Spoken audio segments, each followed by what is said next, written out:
Hi friends, this is Calamity here, at least according to my local newspaper. And today we're going to talk about the weapon banner and to see whether or not it's worth pulling. In this version of the banner that's out right now, we have the signature weapon for Nilou, and that is Key of the Khaj-Nisut. I don't know if I pronounced that right still.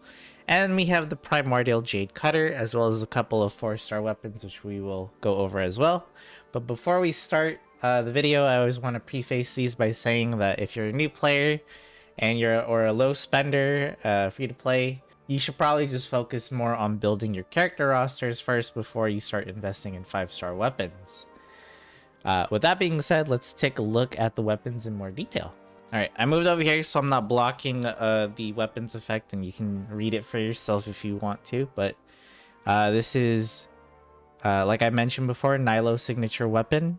It has an HP substat, which is going to be great for her because that is how she gets damage. But let's read the full effect again. You get the Sunken Song of the Sands, which increases your HP straight up by 20%. Keep in mind this is also going to stack with the substat increase, so it's quite a large increase in HP.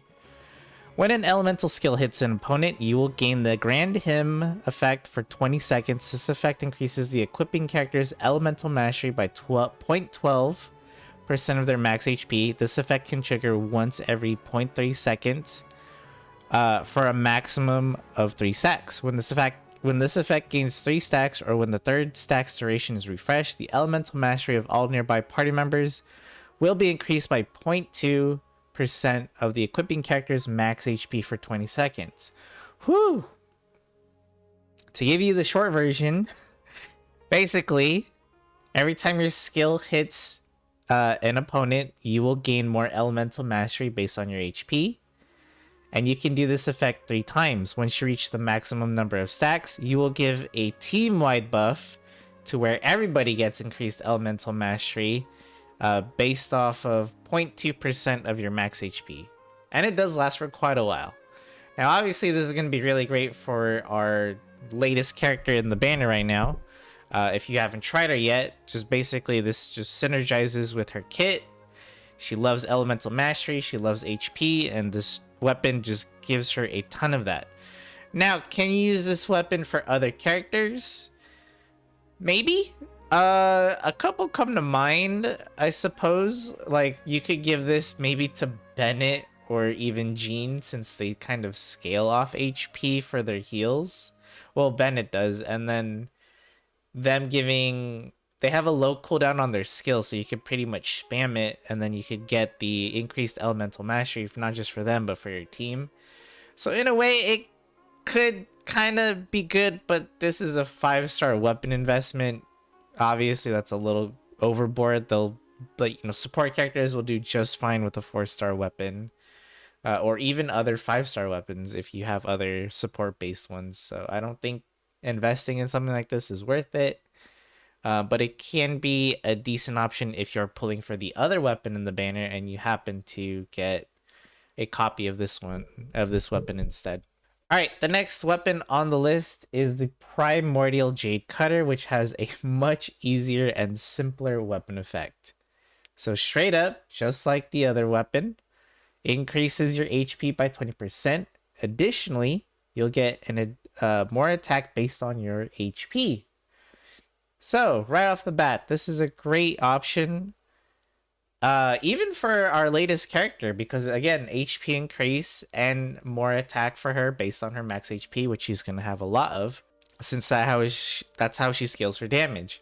So if you do end up losing your 50-50, or you end up getting this weapon instead, it's not a total loss for if you are a Nilou user. Now, that being aside, this weapon is actually really, really good. This weapon is good for so many characters in the game, it's insane. Because of its crit rate substat and its very simple attack, or a simple effect. In fact, it's actually pretty good on a lot of support characters as well. Again, HP percent based, HP scaling, based characters are gonna value from the increase in the HP. Like, again, Bennett comes to mind. Jean again also comes to mind. You can even use this on your sub DPSs as well. This could go well on like a Traveler. You know, they're gonna get a lot of crit rate for free, so you can feel free to build their crit damage instead. Kea is also gonna be another good sub DPS that this is good for. You could even use it on your Xingqiu, but make sure you have enough energy recharge for him to have his burst consistently. But yeah, there is just a lot of characters in this game that will benefit from this weapon. And before I forget, another character that could probably use it is Ayaka. Ayaka is also another great user for the Primordial Jade Cutter. It might be a little too much crit rate though, considering she has like Cryo Resonance, the Blizzard Strayer 4-piece effect, so she already has like a decent amount of crit rate. So this might push it a little too high, but then that means you could just go all out on crit damage for sure if you decide to use this on her. If you don't have her signature weapon, of course. All right, let's move on to the 4-star weapons, and we still have the Xiphos Moonlight. This was available in the previous weapon banner. If you didn't get it in the last one, you have a chance to get it again. Let's go over the effect again. You get the Genie's Whisper. The following effect will trigger every 10 seconds. The equipping character will gain 0.036 energy recharge for each point of elemental mastery they possess for 12 seconds. With nearby party members gaining 30% of this buff for the same duration, multiple instances of this weapon can allow this buff to stack. This effect will still trigger even if the character is not on the field. I just realized this is a sword and not a claymore. So yeah, I think I said Sayu would love a sword like this, which is true. It's a great effect for her, but she's a claymore user, not a sword user. Again, this is looking like a decent support weapon. This looks like a decent sub DPS weapon, since it'll give you extra energy recharge for your sub DPSs to have their elemental burst consistently up.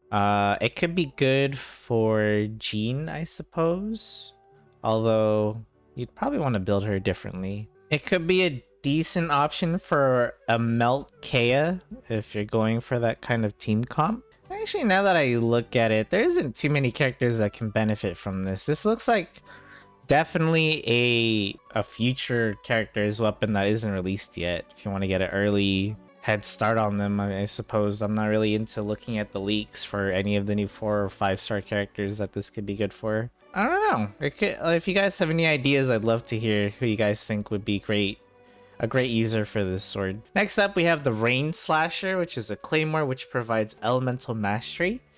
Once again, a very simple weapon effect. It increases the damage your opponents take from Hydro or Electro by 20%. Believe it or not, this is a underrated weapon for Diluc. Now, keep in mind that if you want to take advantage of the weapon's effect, you need to make sure that his attacks are pretty much vaporized all the time. Otherwise, you're going to see a pretty big significant drop off. The elemental mastery is also going to help enhance your damage there. But I think this weapon is really underrated.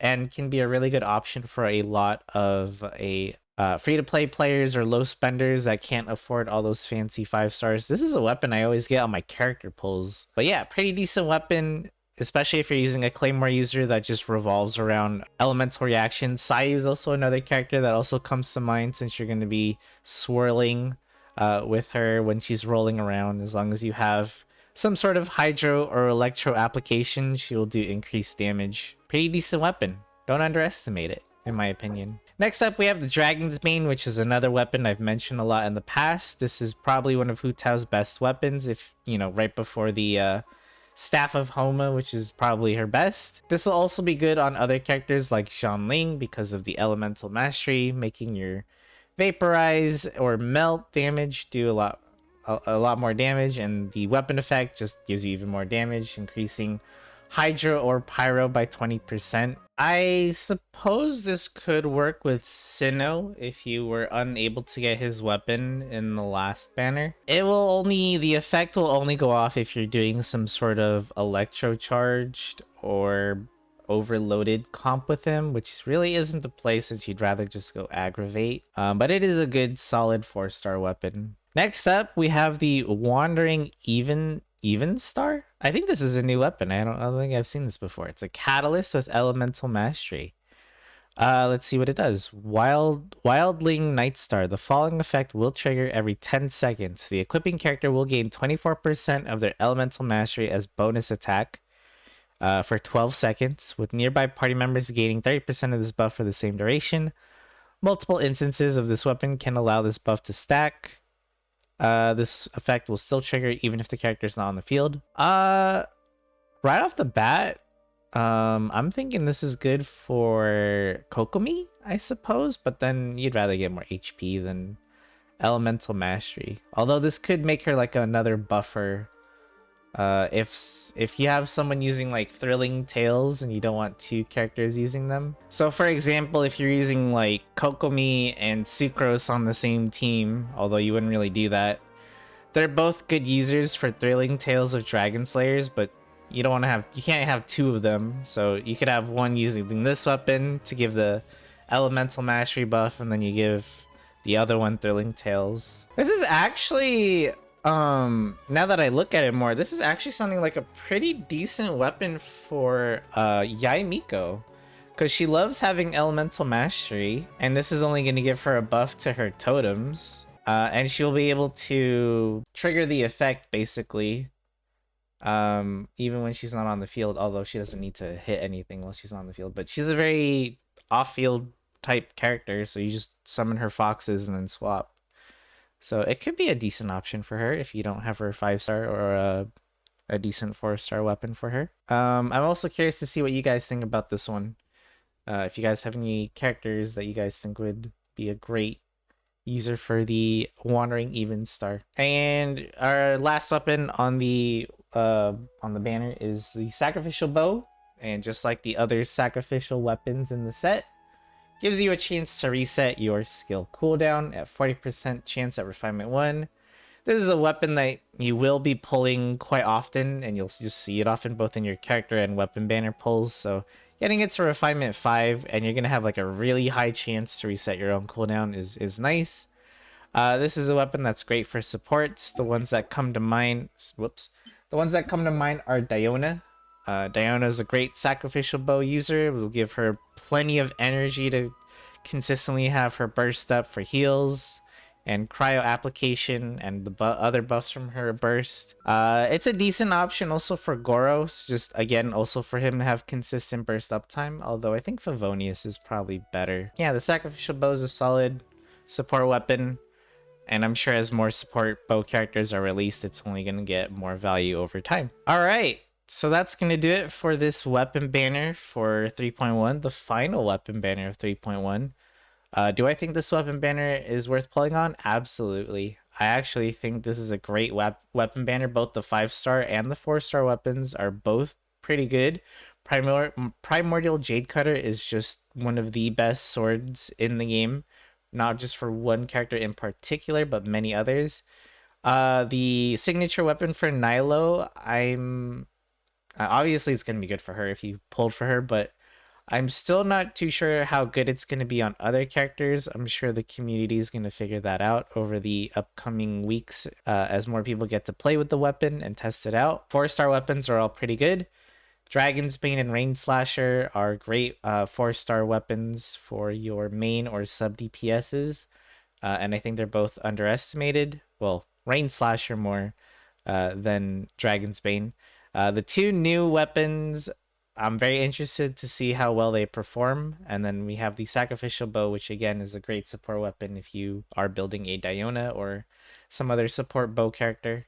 It is a good option for them for more energy recharge. That being said, I'm curious to see if you guys are going to pull on this weapon banner. If you are, let me know what you're going to go for. Good luck to you on your pulls if you decide to go for it. For me, I'm still saving my gems personally, so I'm not pulling on this banner, although I really wish I could. I had the gems to spare because some Primordial Jade Cutters in my arsenal would be really nice. I do have one, and it's already being used by Jean, I believe. So yeah, that is going to do it for me today. Thank you guys for watching, and I'll see you guys in the next video.